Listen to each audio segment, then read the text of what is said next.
Mesdames, on va parler, comme cette année, ça concerne soit les Israéliens, soit les Juifs qui sont au dehors d'Israël. La fête va être vendredi, samedi. Donc, on va être obligé de faire Irouvé Tafshilin. Irouvé Tafshilin. La Gemara d'Ambetsa, le Talmud d'Ambetsa nous dit qu'on l'a appris d'un verset. Parce que Moshe Rabbeinu, dans la paracha de Yitro, c'est écrit Ve'echinu et asher avihu. Préparez ce que vous allez amener. Ce verset est venu nous dire, que Yom Tov ne prépare pas à Shabbat. On n'a pas le droit. Ni Shabbat ne prépare pas à Yom Tov d'après, comme Pessah qui était samedi soir l'année dernière. Oui. Comment on fait si par exemple j'ai une plaque à induction, je pourrais pas. C'est ce que. Donc on est obligé de préparer tout avant. C'est ce qu'on va parler. D'accord. Ok. On est ok sur ça, on est obligé de. On va parler de l'induction et de l'introduction. Alors, on a appris de ce verset qu'on ne peut pas préparer de Yom Tov à Shabbat, ni de Shabbat à Yom Tov, ni de Yom Tov à Yom Tov. Ça veut dire que si on a 2 jours de fête au milieu de la semaine, on ne peut pas préparer d'un jour à l'autre. Et dans la Gemara de Betsa, le Talmud Betsa, tu me suis, mamie? Voilà, il faut rentrer avec moi dans le sujet, comme ça vous l'avez dans la main. Sinon, vous allez juste, par en haut, et c'est pas bien. Alors, le Talmud amène la vie de Ravashi. C'est celui qui a écrit le Talmud. Ah ouais, 6 siècles après la destruction du premier temple. Ravashi. Ashi. Rav Ashi. Ashi. C'est les noms araméens, parce qu'il y a le mot Esh, feu. C'était le feu du Talmud. Alors, lui, ils étaient 2 à écrire le Talmud, si tu veux savoir. Ravina et Ravashi. Et quand ils s'asseyaient pour écrire le Talmud, il y avait une colonne de nuée du ciel qui venait sur eux. Et tout le monde la voyait. Pour dire que le Talmud a été inspiré par Dieu. C'est pas des inventions. Et ce qui est extraordinaire, il y a 60 livres dans le Talmud et il n'y a pas de contradiction. Tu aurais pu dire, dans un des livres, il va se contredire, le rabbin. Rien à faire. Maintenant, Ravashi, il a dit, pourquoi on doit faire le Irouvé Tafshilin?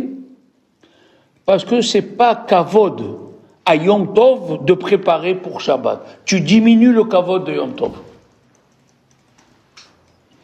D'accord? Et Rava, il a dit, au contraire, pourquoi on fait Irouvé Tafshilin? Parce qu'on doit faire kavod à Shabbat plus qu'à Yom Tov. Enfin, plus. Peut-être j'ai dit un mot en plus. On doit faire kavod à Shabbat, lui préparer quelque chose de bon. D'accord? Parce que si tu ne fais pas Irouvé Tafshilin, et tu as tout mangé les préparatifs de Yom Tov, c'est Yom Tov, tu as tout mangé. Qu'est-ce qui va rester? Comment tu vas faire pour Shabbat? Alors on fait le Irouv. Qu'est-ce que ça veut dire le Irouv? Le Irouv, ça veut dire je continue à préparer ce que j'ai fait la veille. Je continue le vendredi à préparer ce que j'ai commencé la veille. C'est pas que je fais un déshonneur à Yom Tov. Comme j'ai commencé avant, je dis à Yom Tov, je continue. D'accord? Maintenant, Rava, il a dit autre chose. Il a dit une chose fantastique. Rava, il a dit, si tu as cuisiné Yom Tov, suivez-moi, je vais doucement. Tu as cuisiné Yom Tov, tu as fini de manger. Je répète, tu as fini de manger. On va parler de cette année. Vendredi à midi, tu as fini de manger. Et tu veux cuisiner. Et tu as cuisiné. Tu as cuisiné une grosse marmite. Tu as cuisiné une grosse marmite. Est-ce que tu as fait un Issour Torah ou pas? Oui, si on n'a pas fait le héros, oui. Pardon? Si on a... J'ai pas fait d'Irouv. Ah oui, il faut pas. C'est pour ça qu'on fait le héros. Alors détrempez-vous. Rava, il a dit, si tu as cuisiné et tu n'avais pas besoin, tu n'as pas fait un Issour Torah. Pourquoi? Peut-être ils vont venir des invités. Peut-être ils vont venir des invités et ils vont manger ce que tu as préparé. Il faut rentrer bien dans qu'est-ce que c'est le Yom Tov et qu'est-ce que c'est. Alors dans ce cas-là, Madame Alouche, vous allez poser la question. Alors si, même que j'ai fini de manger, et je cuisine, et j'ai pas fait de péché, parce que peut-être, comment tu t'appelles? Clémence. Clémence. Peut-être la Clémence va venir chez moi, et elle va manger. Il a posé la question. Rabbeinu Nissim, qui était grand rabbin à Barcelone en 1400, Rabbeinu Nissim, il a dit, alors à quoi ça sert de faire le Hérouv? Le Hérouv, c'est pour nous permettre de cuisiner vendredi et de dire, je continue à cuisiner. Mais on vient de dire que même si tu n'as pas fait le Hérouv et tu cuisines, tu ne transgresses pas. Même si c'est pour Shabbat, le lendemain? Non. Là, on fait le héros. Encore une fois, tu te trompes. Parce que peut-être ils vont venir les invités. C'est pour ça que j'ai abordé ce sujet, c'est pas tout le monde qui est au courant. Il a dit, Rabbeinu Nissim, quand tu as cuisiné vendredi sans Hérouv, tu n'as pas fait de Issour Torah, mais tu as fait un Issour des Rabbanan.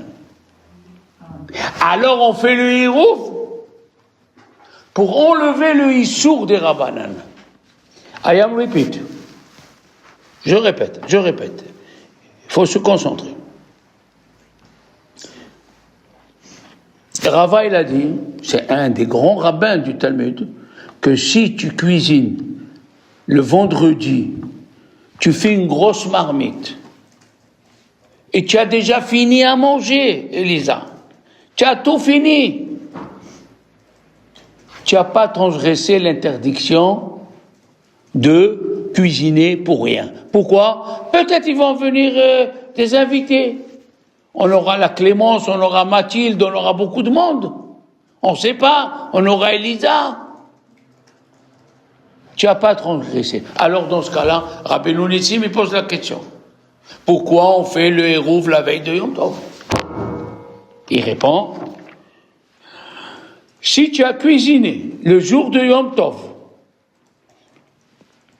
parce qu'ils peuvent arriver des invités, tu n'as pas transgressé l'interdiction de la Torah, que tu as cuisiné pour rien, mais tu as transgressé l'interdiction de Chachamim. C'est pour cela qu'on fait le Hérouv la veille de Yom Tov, pour que tu enlèves le Issour des Rabbanan. Attention, dans ce cas-là, quand est-ce qu'on transgresse le Issour de la Torah? Si on a des arrangements, quand est-ce qu'on transgresse le Issour Torah de cuisiner? Si on le fait en pensant que c'est pour... Même si tu le dis, c'est juste une parole. Une parole, c'est pas encore un Issour Torah. C'est très très bien, mais il faut faire attention aux mots. Moi, je parle un Issour Torah. Tu as transgressé ce que la Torah, elle a dit, ne fais pas de travail le jour de Yom Tov, tu peux juste cuisiner. Ah, dans ce cas-là, quand est-ce que je vais transgresser cuisiner? Shabbat.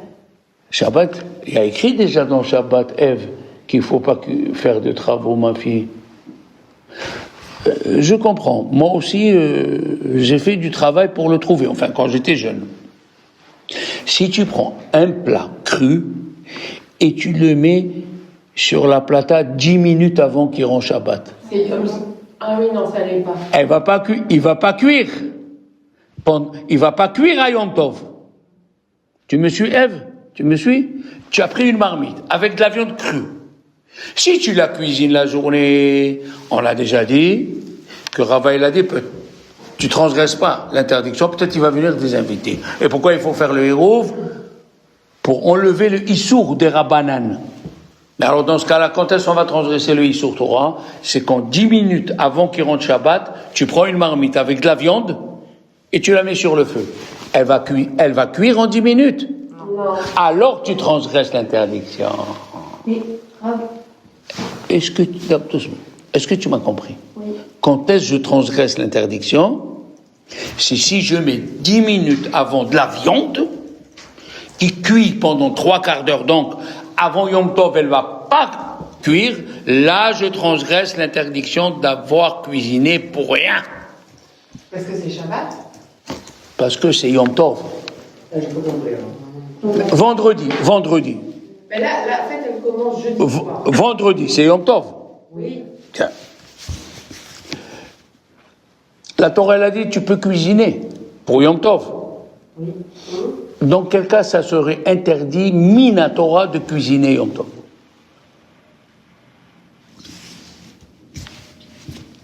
On a dit que si tu cuisines Yom Tov à 10h, à midi, à 3h, tu ne transgresses pas l'interdiction. Pourquoi?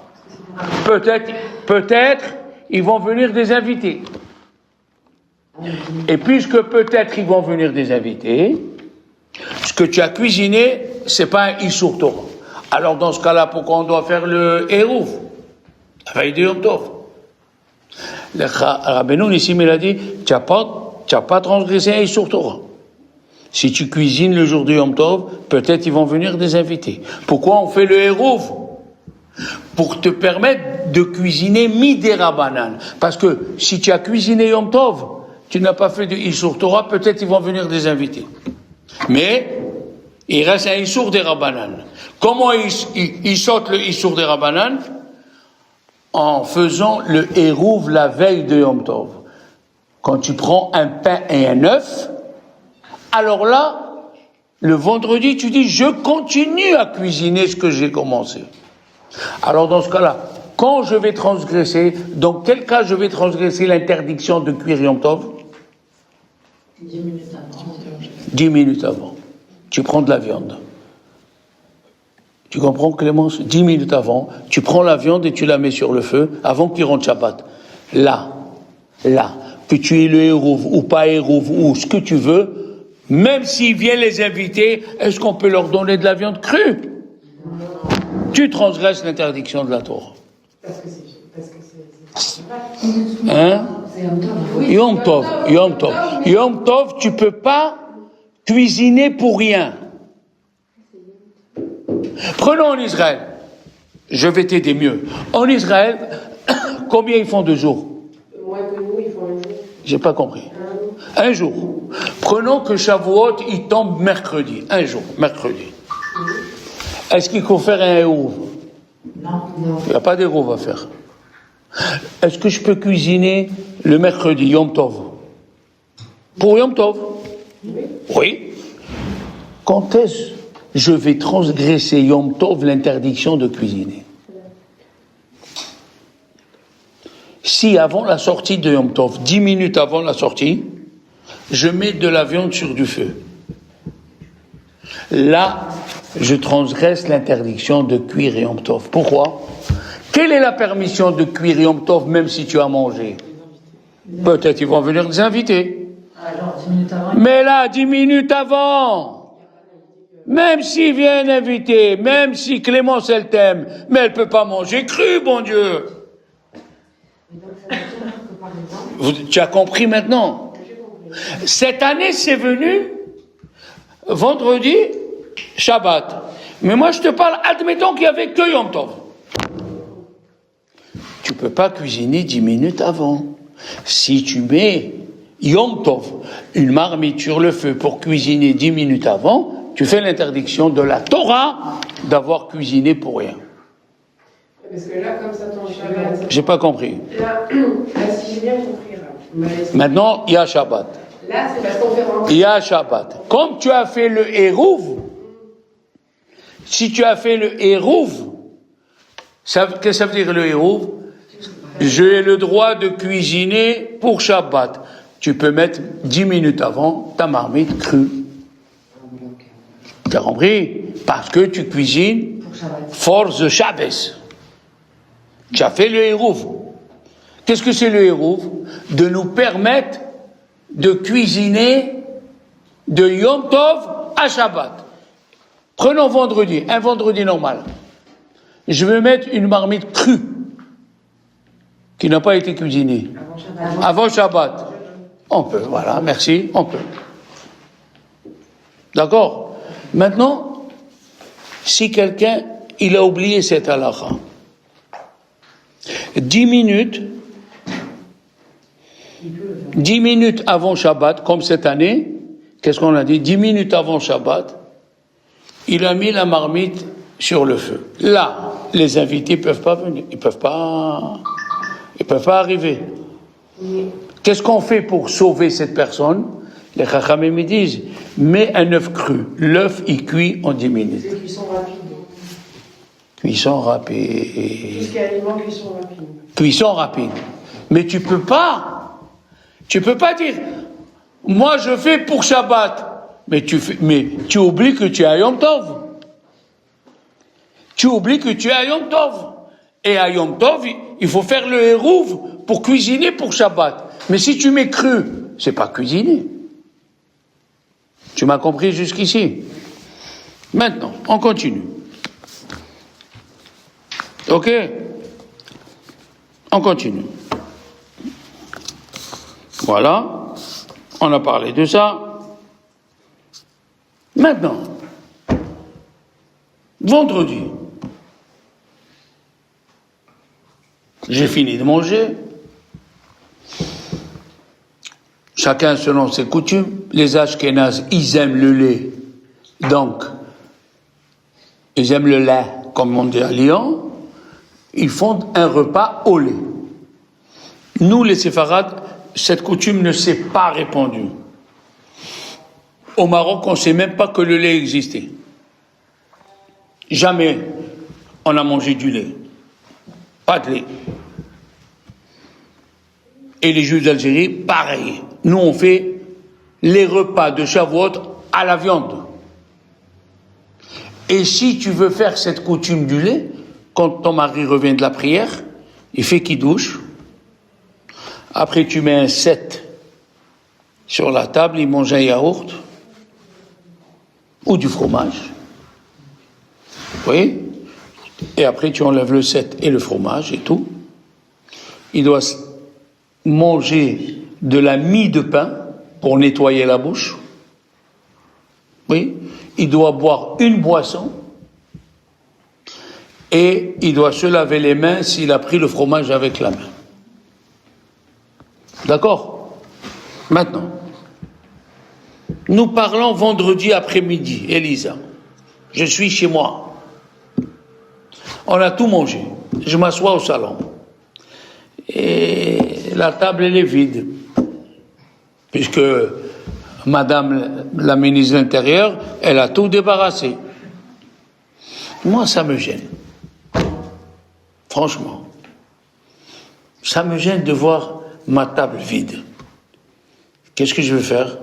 Je veux préparer la table dès maintenant. Shabbat pour vendredi soir. Et je vais aller plus. Pour Shabbat à midi, parce que vendredi soir, je suis invité chez ma copine.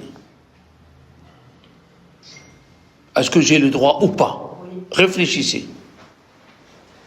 Oui, parce qu'on a dit que Shabbat était plus important que Yom Tov. Non.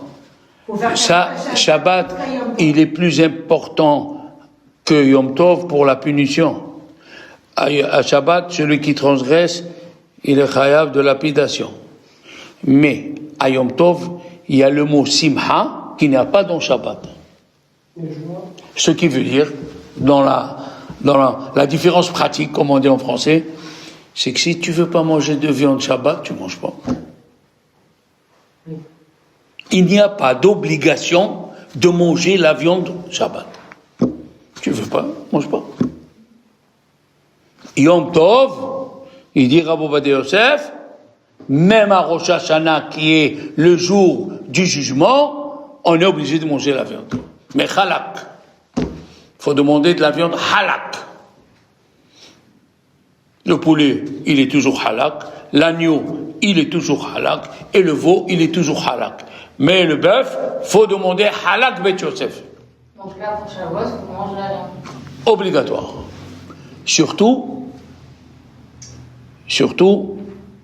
si, c'est pas si, tu dois suivre le Rav qui t'enseigne les halachot. Viande, pas de repas au lait. Nous, c'est viande. Alors, je vais reposer la question. Est-ce que tu sais que la différence entre la viande cachère et la viande halak? Et pourquoi tu n'as pas le doigt? On peut mettre la table ou pas? Pardon? On peut mettre la table ou pas pour Shabbat? C'est la troisième fois que tu te trompes. Il vaut mieux ne pas parler. On peut mettre la table. C'est pas pour Shabbat. J'ai te posé une question. C'est bien. Comme ça, vous apprenez le vrai système. Écoutez-moi bien. Shabbat, j'ai fini de manger. Je vais au lit. Et comme il a dit Arizal, on doit dormir un peu Shabbat. Shabbat, c'est l'être Shena Beshabbat Ta'anug. Dormir Shabbat, c'est un plaisir. Moi, quand je me suis marié, Clémence, ma femme me dit, où tu vas? J'ai fait dormir. Mais j'ai pas sommeil. Maintenant, elle est avant moi au lit. Je vais dormir. Ok? Je me lève. Comment il est le lit? La Première Guerre mondiale est passée, les couvertures, les trucs, tout. Est-ce que j'ai le droit d'arranger mon lit? Parce que là, tu vas le préparer pour la sortie de Shabbat. On n'a pas le droit Shabbat de préparer pour la sortie de Shabbat, Elisa. Ah non, pas pour moi. Ne regarde pas ton téléphone. Est-ce que j'ai le droit? Tu as dit oui. Pour Shabbat. Pour Shabbat. Eh ben voilà. Tu vois? Là, c'est le mot. J'aime pas voir ma chambre comme ça. C'est quoi ça? C'est un bidonville ici ou quoi? On a le droit d'arranger le lit, le drap, le remettre bien, le couvre-lit bien, les coussins bien. Pas pour la sortie de Shabbat. Pour Shabbat. Ah, Et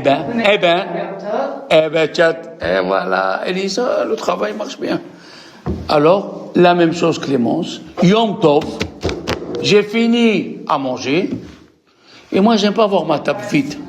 Je vais, ma femme elle fait, on a des nappes qu'on achète chaque année d'Israël, très belles nappes, on a des pots verts, des assiettes roses, à fond blanc, très très belle vaisselle, l'Ichbot Shabbat et tout. Moi, c'est un plaisir que je vois ma table faite et je lis le Tehillim. C'est une mitzvah de finir le Tehillim. Pour les femmes et pour les hommes. Malgré que vous n'allez pas veiller le soir, c'est une mitzvah, le soir, d'essayer de lire tout le Tehillim. Et si vous lisez tout le Tehillim,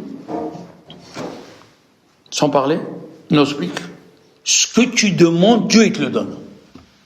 Oui, c'est assuré. C'est assuré. Celui ou celle qui lit tout le Tehillim, oui, tu peux demander ce que tu veux. Je suis là. Vous n'avez pas expliqué pour Clémence la viande halak? Merci. Il ne faut pas laisser passer. Alors, la viande cachère, c'est quoi?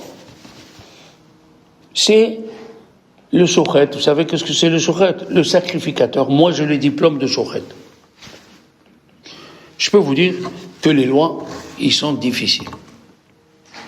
Avant qu'on égorge un animal, le couteau, on doit le passer 12 fois sur la peau, ici, et sur l'angle, pour voir s'il n'y a pas une ébréchure. Et le couteau, il est comme une pyramide. Il y a le haut, le fil du couteau, et en bas, il y a aussi le bas du couteau des deux côtés. Il faut qu'on fasse comme ci, comme ça. Il faut qu'on se concentre. Et si tu te blesses en vérifiant le couteau, c'est un bon signe. Pourquoi? Ça veut dire que tu t'es blessé et tu t'es pas rendu compte. Alors l'animal aussi, il va pas souffrir. Vous avez compris? L'égoïsme, ouais, les animaux, ouais, t'en fais pas.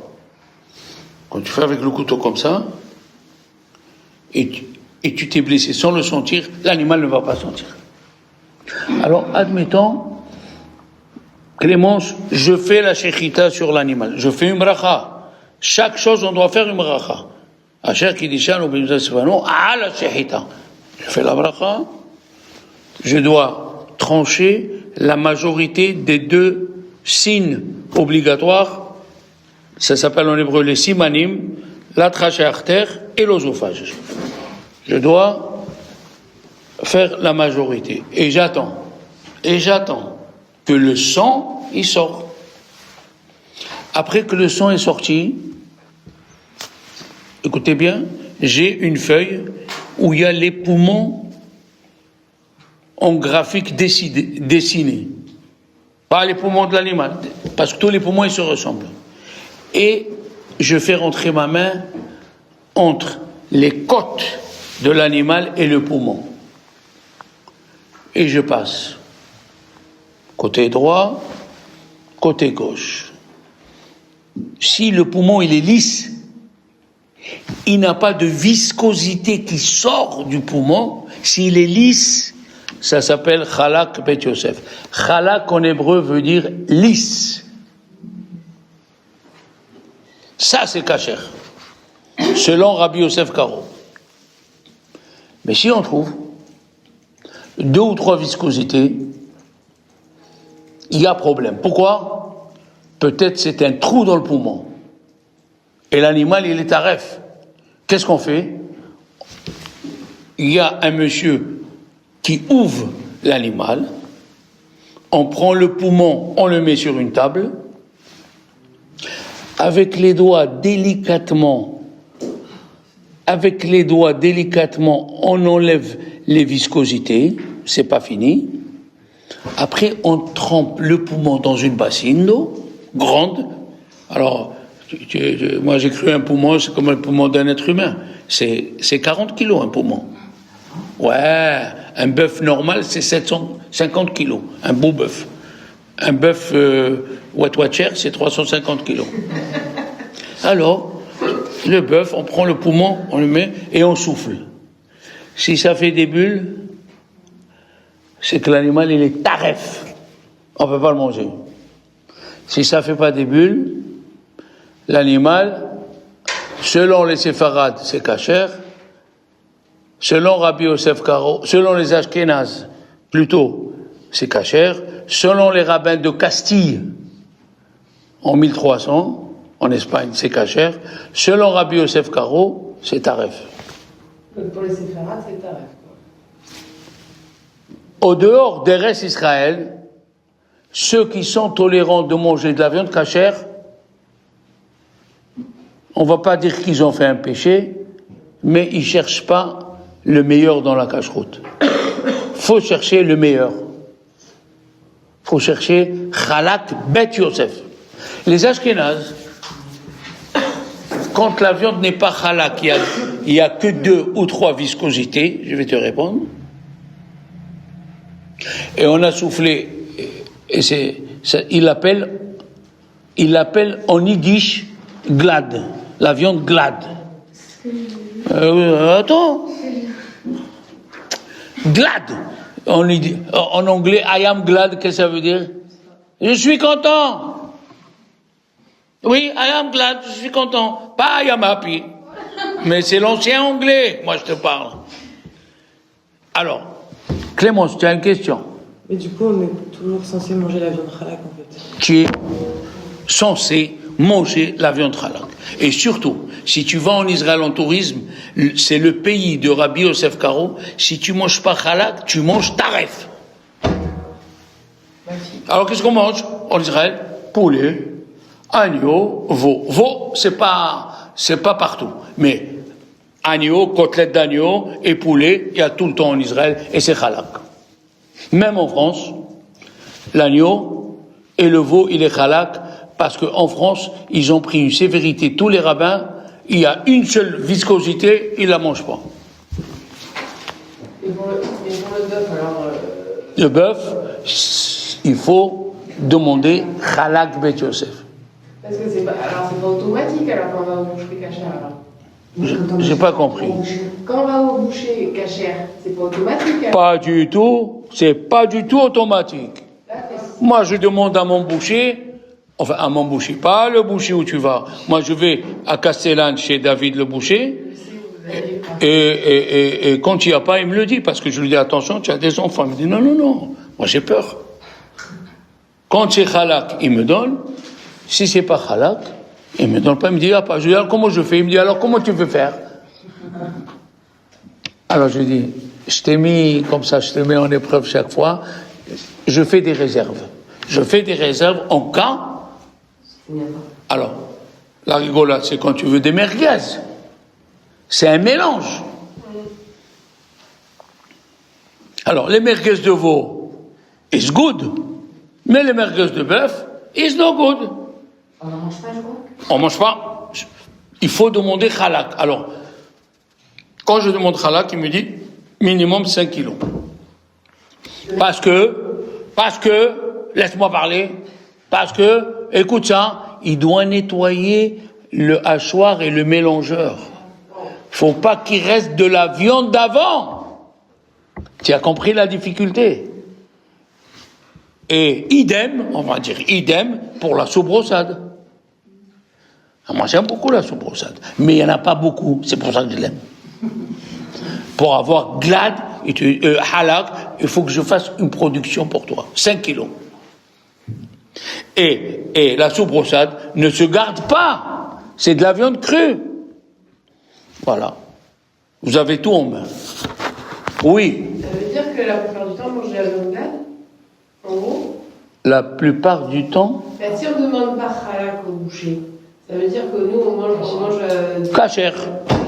Mais pas selon Rabbi Yosef Karo, celui qui a écrit le Shulchan Aruch. Donc on transgresse.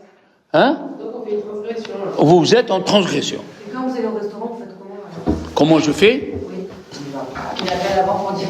On mange pas du beurre. Oui. D'abord, j'appelle, et c'est pas fini. J'appelle le chômeur, je lui dis, c'est quoi le steak? Il est halak ou pas halak? Et pareil, je lui dis, attention, tu as des enfants. Il me dit, oui, je sais. Laisse-moi, je vais aller vérifier. Avec cette phrase, il vient, me dit, il n'est pas halak. Je lui dis, alors, code de veau. Le veau, il est tout le temps halak. À chaque fois que vous allez au restaurant, vous appelez. Avant d'aller au restaurant, Ou j'appelle le chômeur devant moi. On s'amuse pas avec ça. il y a des restos, vous savez, s'ils ne vendent que du halak ou pas? Dans tes rêves, oui. Ah voilà, ok. Non, je sais pas, quand il y avait un resto qui le faisait. Il n'y a pas, ma fille. Dans toute la France, il n'y a pas. À Jéru, il y a, à côté du King David, un resto, c'est Halak Bet Yosef. Il s'appelle Steakhouse. Avant d'aller, prépare un peu les shekels. Très cher. Mais, Moi, c'est... Mais voilà, en Israël, c'est compliqué de manger. Pardon? En Israël, c'est compliqué de manger dans les restaurants. C'est très compliqué. Pas tout ce cachère. Pardon? Oui. Parce qu'ils ouvrent Shabbat, il y en a plein qui ouvrent Shabbat. Peut-être que Parce que nous, en Israël, on dit, c'est des juifs. C'est des juifs. Ils te vendent ta rêve. Ouais. Tu sais que le McDo de Tel Aviv maintenant, il n'est plus sous l'autorisation de Rabbi Ovadia Yosef. il y a celui de Ben Gurion aussi, il y a pas cherche. C'est celui de Ben Gurion, pareil aussi. Pareil aussi. Et moi, avec ma femme, je suis arrivé, on est arrivé à 10h, et on avait le vol à 3 heures. Il faut gna, parce que dans l'avion, il n'y a rien. Il y a un jus de pomme, 100% jus de pomme de nos producteurs. Est-ce que ça va me rassasier, moi? J'ai vu un rabbin qui mangeait de Bnei Barak, je lui ai dit, dis-moi mon frère, moi je ne suis pas d'ici, qu'est-ce que je peux manger? Il dit, mange ce que je mange. Un morceau de saumon avec des légumes. J'ai pris 2 saumons, malgré qu'il y avait la cage rouge, malgré... Non. Tu ne peux pas fermer les yeux en Israël. Même quand tu choisis ton hôtel. Moi, je choisis un petit hôtel qui est au centre-ville, il s'appelle l'hôtel Eldan, où le chômer a insisté que la viande soit Chalak Bet Yosef. Donc Shabbat, tu peux te régaler avec une bonne daf Chalak Bet Yosef. Et vendredi soir aussi. Il y a le veau. Dans les grands hôtels, le vendredi soir, il y a l'agneau qui a été déjà fait au four, comme un méchoui, et il te sert, tu peux aller 10 fois. Et donc pour les mariages, vous demandez aussi, quand vous invitez. Mais absolument, Ève. On ne peut pas manger les yeux fermés. Il faut demander. À chaque mariage où j'y vais, moi je demande au chômeur. Moi je rentre dans la cuisine. J'ai pas confiance. Oui.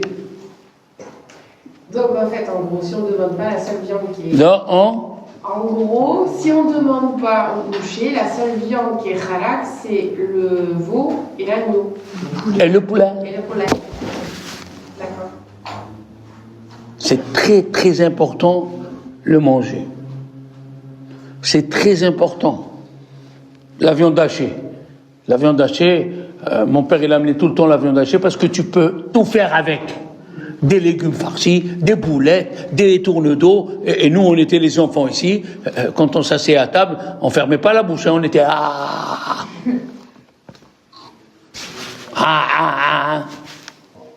Le manger, si tu sais faire un frein à ta bouche pour le manger, tu es sûr que tu es un bon juif. C'est pas facile d'acheter une bonne cache-route. Vous avez vu, on a parlé l'histoire des papous Shadow à Pessah. C'était la catastrophe. Ils ont trouvé des waflés devant le four où ils faisaient les papous Shadow. Ils ont trouvé que la citerne qui amène la farine, ils la lavent avant, donc l'eau il est encore dedans et ils mettent la farine. Des morceaux de chametz, parce que c'est 1 heure et quelques pour ramener cette farine, des morceaux de chametz qui ont fermenté rentrent dans la préparation. Tu peux pas manger ce que tu veux. Nous, on est les rabbins, juste on vous avertit. Hein. Après, le choix, il est entre votre main. Vous voulez être une bonne juive, une bonne convertie, c'est même dans les choses permises, il faut mettre les loupes. D'ailleurs, on va lire Ruth. Oui. On a dit, Ruth. Converti. Qu'est-ce qu'elle lui a dit Naomi avant de se convertir? C'est écrit dans la Gemara, qu'est-ce qu'on dit à un converti? La Shabbat, attention, il y a Yom Tov, pourquoi tu veux te convertir? Pourquoi tu veux devenir fou? Alors que tu as que 7 mitzvot. Non, Achik, et tu es tranquille. C'est arrivé à Getzed, un jeune, il avait 20 ans, il étudiait comme un fou, il connaissait tout par cœur. Au moment de le marier, la direction, elle a dit, on peut pas marier si tu n'as pas une ketouba, un acte de mariage de tes parents, qu'on sache que tu es juif, c'est comme ça.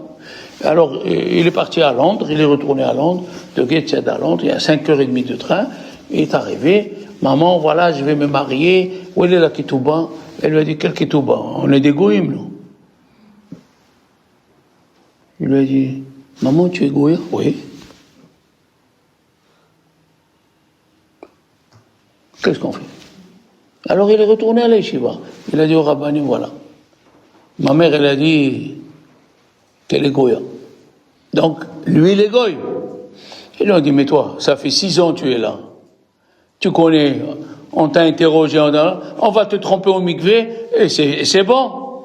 Il a dit, non, je veux rester goï. Avec 7 mitzvot, ça me suffit. T'as compris? et Ruth. Qu'est-ce qu'elle lui a dit, Naomi? Elle lui a pas dit ça. On va faire ta vie. Qu'est-ce qu'elle lui a dit? De partir, de pas la suivre. Ça, c'est au début. Après, quand elle a vu, Vatere ki himit ametzet, c'est écrit. Elle a vu qu'elle s'attachait à elle, elle faisait des efforts. Qu'est-ce qu'elle lui a dit, Naomi? Elle n'a pas dit, il y a Shabbat, il y a ça. Elle lui a dit, les loisirs. Elle lui a dit, tu sais que chez nous, on ne va pas au théâtre. Tu sais que chez nous, on ne va pas au stade. L'OM, ouais, il n'y a pas de ouais chez nous. Il n'y a pas de stade, il n'y a pas de théâtre, il n'y a pas de cirque.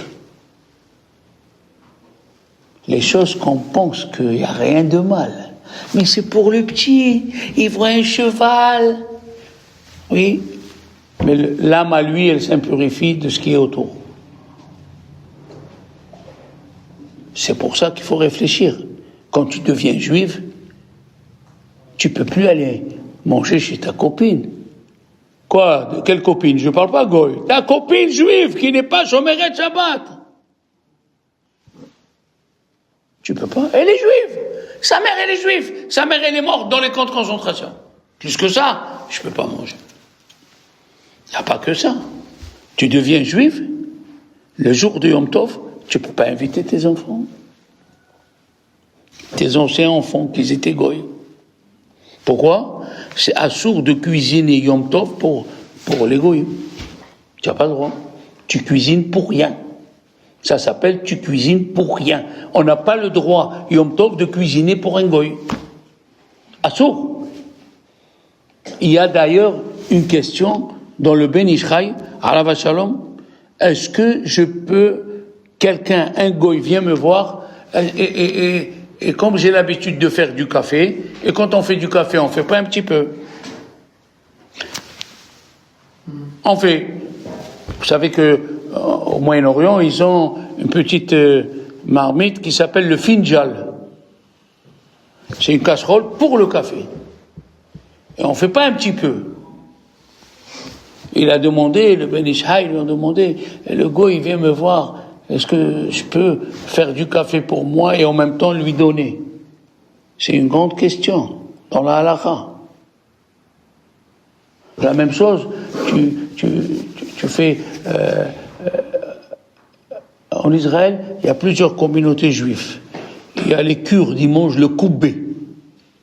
C'est de la viande enveloppée dans de la pâte. Combien je peux faire de koubé?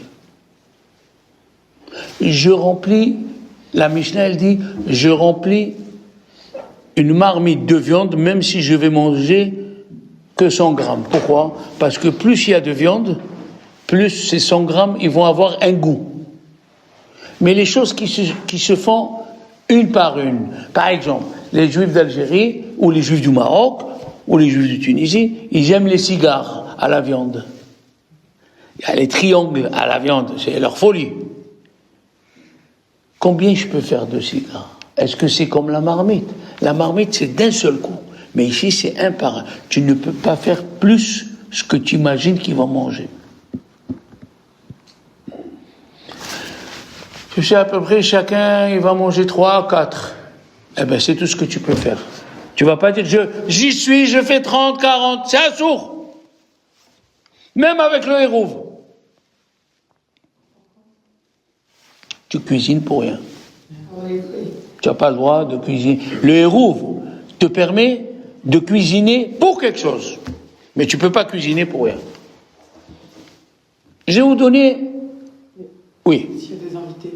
Pardon? S'il y a des invités qui... Mais je n'ai pas dit le contraire. Tu dois t'imaginer combien ils vont manger. Et je vais vous apprendre un nouveau concept le jour de Yom Tov. Il s'appelle Ner Shel Batala. Une bougie pour rien.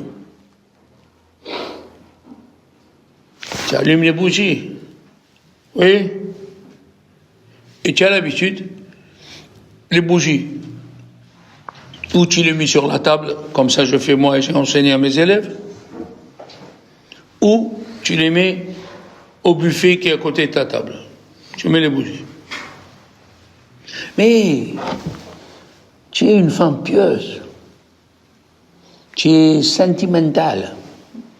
Tu veux allumer une bougie pour la neshama de ta grand-mère, de ton grand-père, et tu la mets à la cuisine.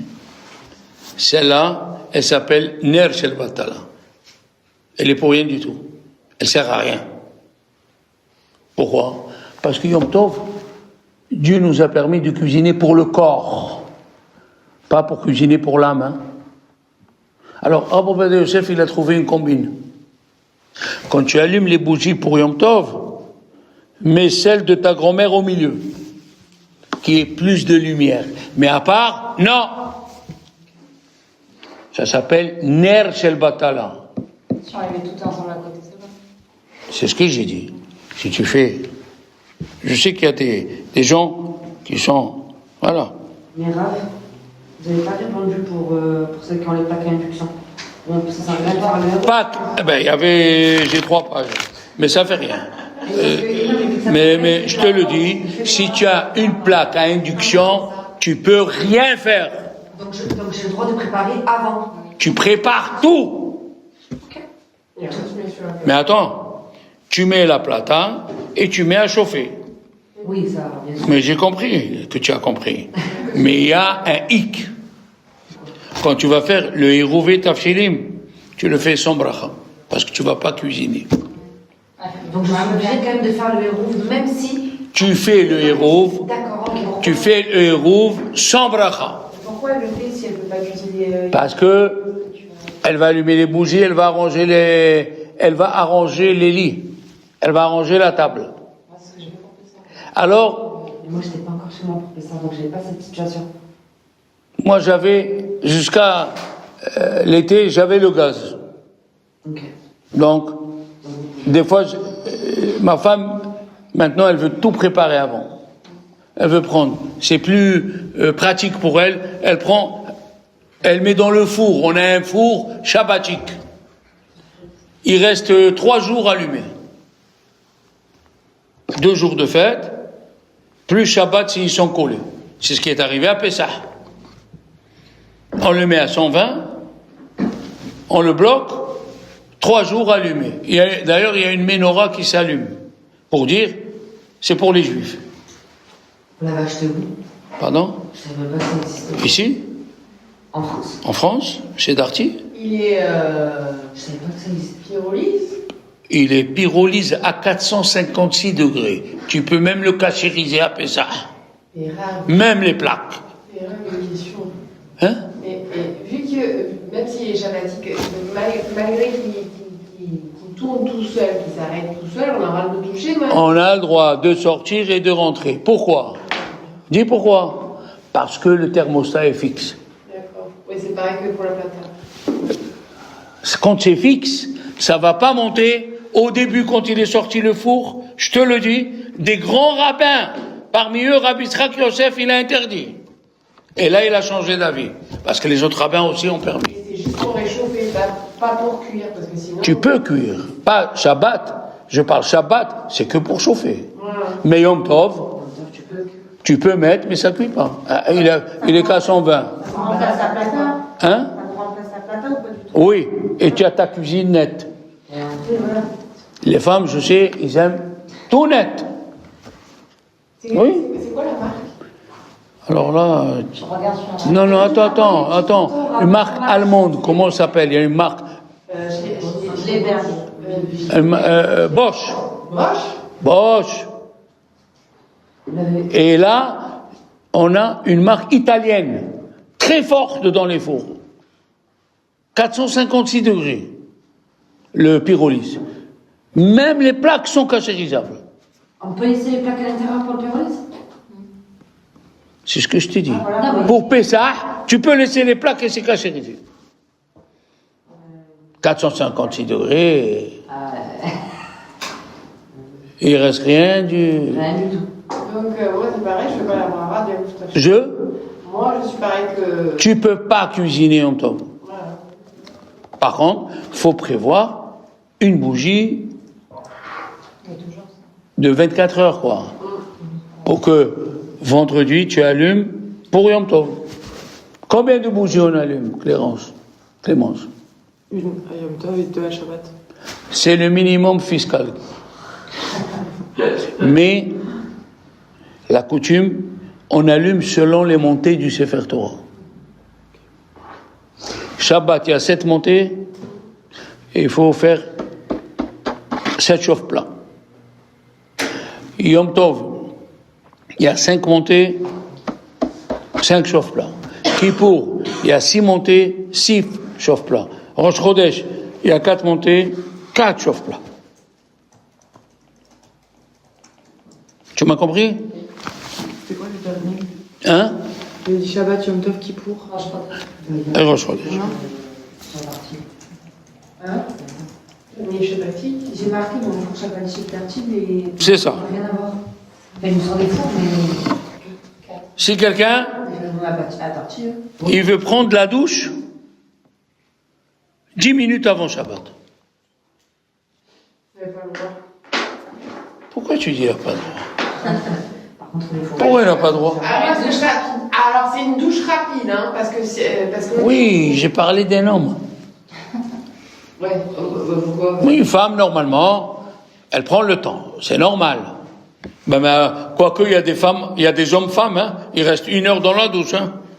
Moi, il m'a dit, moi, je reste au moins 1 heure. Qu'est-ce que tu fais? Elle me dit, je pense, je sens, c'est n'importe quoi. N'importe quoi, c'est comme ça. D'accord? Il peut. Et même Yom Tov, tu peux prendre une douche chaude si tu as le cumulus. Le cumulus, ça fait de sorte que l'eau a chauffé avant Yom Tov. Alors Yom Tov, tu peux te laver. Mais Shabbat, même s'il y a le cumulus, tu peux pas te laver. Pourquoi? Parce que quand l'eau chaude sort, il y a l'eau froide qui vient et tu la cuis. À moins que tu arrêtes l'eau froide. D'accord? La chaudière, c'est mort du coup. Si c'est une chaudière. Hein? Vous savez. S'il y a une chaudière, tu peux pas. À part si c'est énergie. Vraiment, je suis au maintenant. Maintenant, est-ce que c'est pas une honte Non, c'est pas une. de recevoir le Shabbat de bonheur dans le Yom Tov lui-même?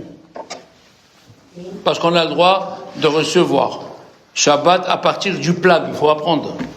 Le plag, c'est 1h15 avant la sortie du soleil.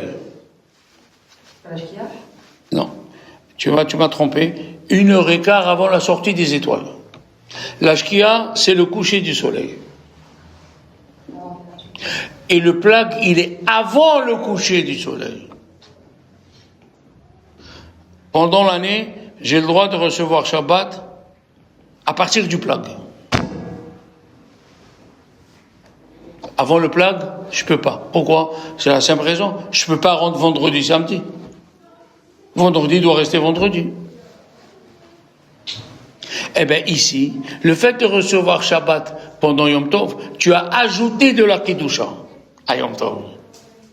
C'est permis d'ajouter de la Kiddusha. Alors, je vous conseille d'acheter un livre de Tehillim et de le finir complètement. Hein, de faire du bon manger, c'est la fête où on doit bien manger et surtout du veau. Du veau? Du veau. Pourquoi du veau? Ah, c'est la viande que tu manges pas souvent, et comme c'est la fête des fêtes où on a reçu la Torah, il faut lui donner le meilleur qu'on a. Voilà mes amis, bonne fête.